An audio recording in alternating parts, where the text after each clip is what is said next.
Na ndugu mtazamaji, karibu tena kwenye mwendelezo huu wa tutorial, na kwenye tutorial hii tutaweza kujifunza jinsi gani tunaweza tuka insert data kwenye SQLite database yetu.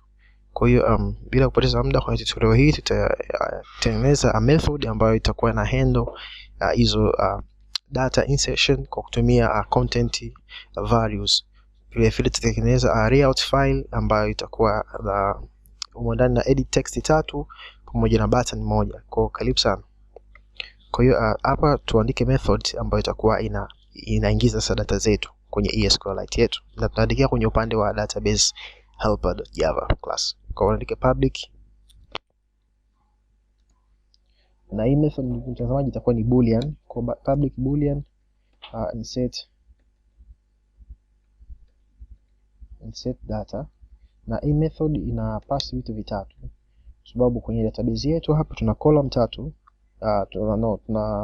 Tuna column tatu ya phone, address na email. Kwa hiyo itapass ya kwanza, kwa sababu ni kwenda phone, itakuwa ni integer, kwa hiyo tutasema int phone. Ya pili itakuwa ni string, sababu ni address.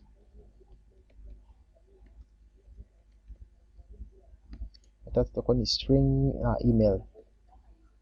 Okay, kwa hiyo hapa tu create na ile SQLite database instance. Kwa hiyo tutasema SQLite database is equal to new is equal to this dot get writable database. Hii ndio mtazamaji tulikuwa tumeandika hapa kwenye hii constructor yetu. Kwa hiyo hapa tutakiwa tuiondoe na tulete hapa. Kama hujafanya hiyo, iondoe. Okay, kwa hiyo kingine tunachotakiwa kufanya hapa ni kuandika content value, kutengeneza instance ya content values. Kwa sababu content values is equal new content values, alafu semicolon, alafu hapa sasa tunachukua content values, alafu ndio tunatumia sasa ku insert data kwa kusema content values dot put, alafu unaweka ndani mabano. Hapa sasa unaweka vitu viwili, kwa sababu ni mfumo wa key value pair, na hapa kwenye sehemu ya kwanza tutaweka column name. Kwa hapa tunaanza na column ya phone ambayo ni phone number. Kwa hiyo tutaandika call phone mkato, alafu tutaweka hii hapa phone yetu. Andika hapa, tutaweka hapa hiyo phone yetu, phone, alafu tutaweka mkato. Kwa zile zingine zote tutafanya hivyo hivyo, dot put.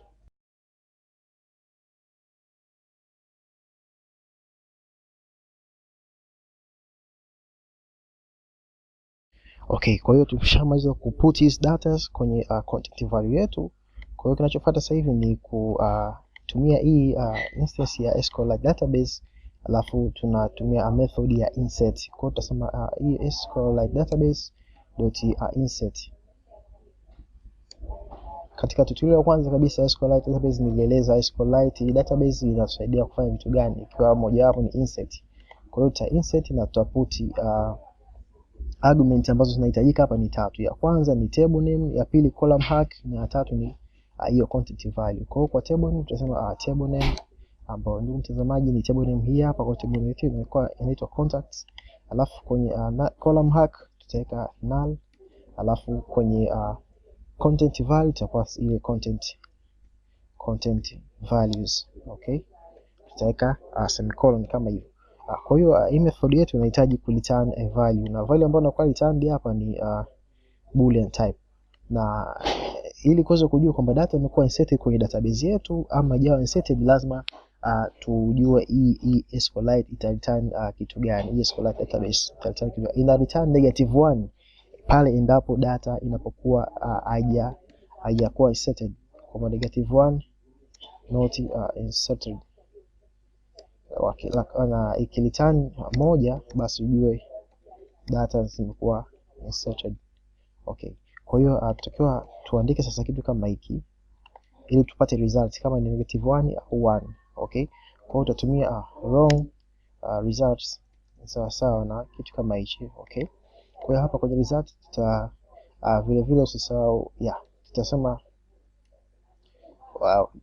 bila kusahau hapa chini tutakiwa tu close database yetu kwa sema SQLite db.close. Usisahau ku close database, ni vyema uka close, lakini ni vyema uka close. Kwa hiyo tutatumia if statement na kusema if res is equal to -1, then tutasema return false kwa sababu data zinakuwa hazijaingia, na tutasema else return true. Okay, yeah. Kwa hiyo sasa hivi tushamaliza kwenye hii method. Kwa hiyo tunatakiwa tuje kwenye upande wa main activity sasa, tu call hii method na tuweze kuingiza data zetu. Ukija kwenye main activity hapa, kama unakumbuka hizi hapa zipo. Kama unakumbuka tulitengeneza database helper instance na tukaitumia hapa kushow kama pale database yetu inapokuwa created. Kwa hiyo hii toast tutaitosa hivi na tutakuja kwenye main huku upande wa activity na tutadesign layout yetu. Ndio tunamwona kutokana na kusave muda layout yetu nilisha design. Kwa hiyo hapa nitapaste tu example codes na ni simple, utadesign hata mwenyewe kwa sababu ni hii phone number, hii address na hii email pamoja na hizi text view, na hii hapa ni button ambayo ina match parent kwenye upande wa width, na hizi ID ya hapa ni ID text phone, edit text phone, na hapa edit text address, na hapa ni edit text email, na button ID yake ni submit. Kwa hiyo unaweza ukatengeneza kitu kama hichi utumia constraint layout, ambapo unaweza ukaja tu ku drag na ku drop kila kitu kikaa sawa. Kwa hiyo kuja kwenye main activity hapa tutakiwa tuandike private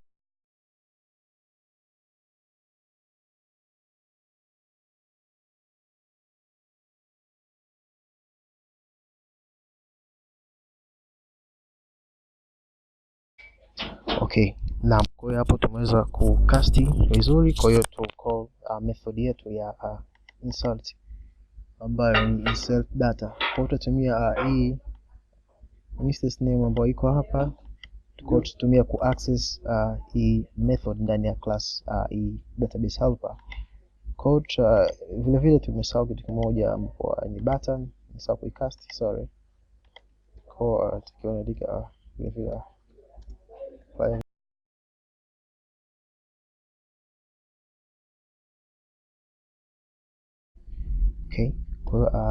tunapobonyeza submit sasa, hapa ndipo tunaweza tukawa hii submit hizo data zetu. Kwa hiyo nita set on click listener kwenye hii submit button, tutasema .set on click listener new on click listener.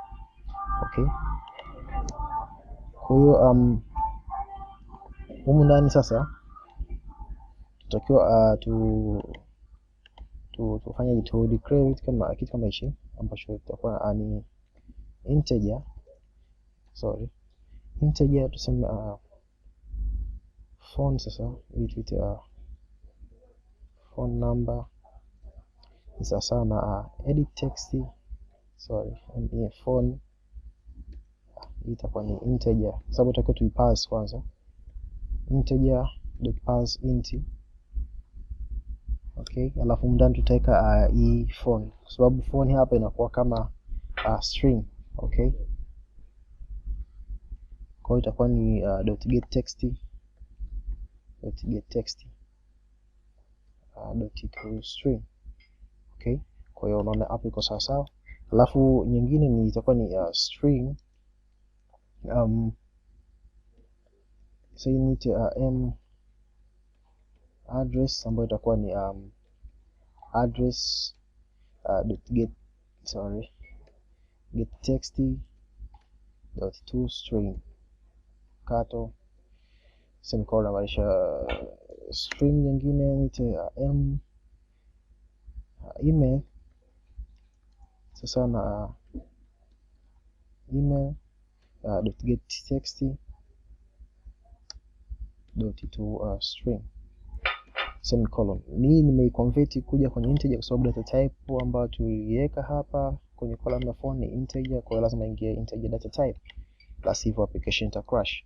Kwa hiyo tunahitaji vile vile kucheki and if statement endapo kama atakuwa kama kwenye ile edit text user atakiwa kuingiza null value. Kwa utasema tumia text utils kusema text utils is empty.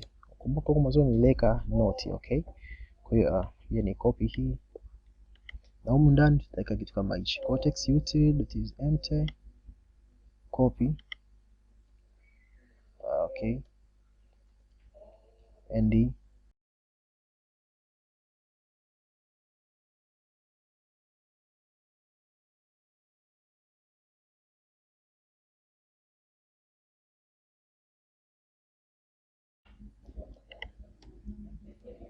okay. Kwa hiyo hapo tunahakikisha kwamba tutakuwa na null values katika edit text zetu, na hizi ni paste humu ndani.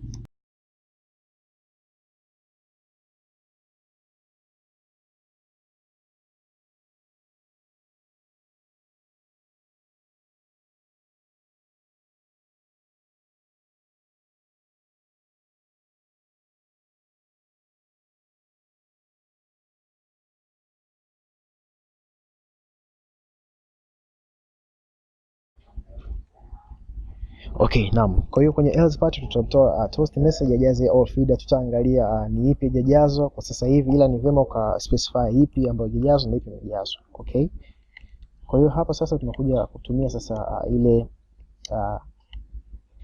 method yetu ya insert data kwa kutumia hii database helper. Kwa hiyo tutasema database helper insert, na unajua kwamba hii ina path 3 arguments. Argument ya kwanza ni phone, ya pili ni address, na ni email. Kwa hiyo utakuja hapa utaingiza ya kwanza ambayo ni phone number. Sasa utaingiza ambazo ziko hapa mtazamaji, alafu utaweka address ya pili, na ya tatu itakuwa ni email. Unatakiwa upangilie kama inavyotakikana, yani kama ilivyopangiliwa huku basi na unatakiwa upangilie hivyo hivyo. Okay, na kama unakumbuka kwamba hii method ilikuwa na return false na true, kwa hiyo tunaweza kutumia sasa hii data type. Kwa mfano hapa tutaweka boolean, tutasema tuandike boolean result ni sawa na hiki kitu, kwa sababu yenyewe ita return data type hiyo. Kwa hiyo tutasema if sasa result is equal to true, then tuseme tutoe toast message na tuifanye iwe long kidogo, tuseme data inserted. Okay, na kwenye else part else toast sema data not inserted.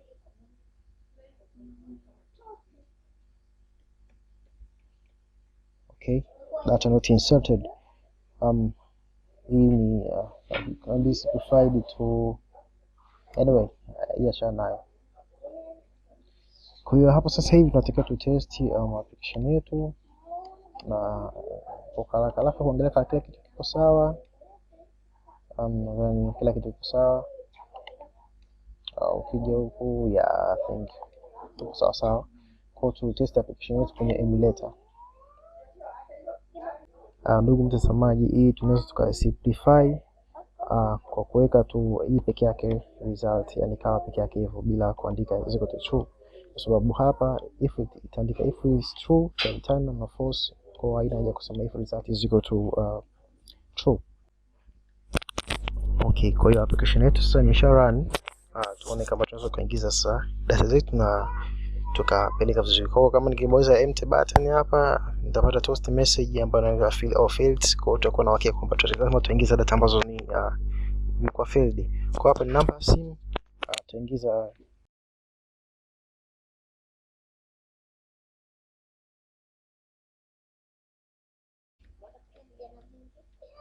okay, ndani hiyo ni email yangu. Okay, kwa nikiklik button sasa kubadilisha text, lakini sio mbaya. Tukiklik hapa tunaona data inserted. Kwa hiyo data zetu zimeweza kuhifadhiwa vizuri kabisa kwenye SQLite database yetu. Na database ambayo tulikuwa tumeitumia hapa, tulitumia hii example.db. Okay, kwa hiyo kila kitu sasa kiko sawa, na kama unavyoona data zimeenda vizuri. Hii text itakubadilisha insert. Kwa hiyo ndugu mtazamaji, na hapa kama tukijaribu kuingiza data nyingine nadhani itagoma, kwa sababu hii ni primary key, yani huwezi kuingiza primary key ambayo inajirudia. Data not inserted. Kwa hiyo ndugu mtazamaji, hapa tumefikia mwisho tutorial hii. Usisahau kushare hii video, kulike pamoja na kusubscribe kwa channel yetu. Kwa hili kwa sasa, take care.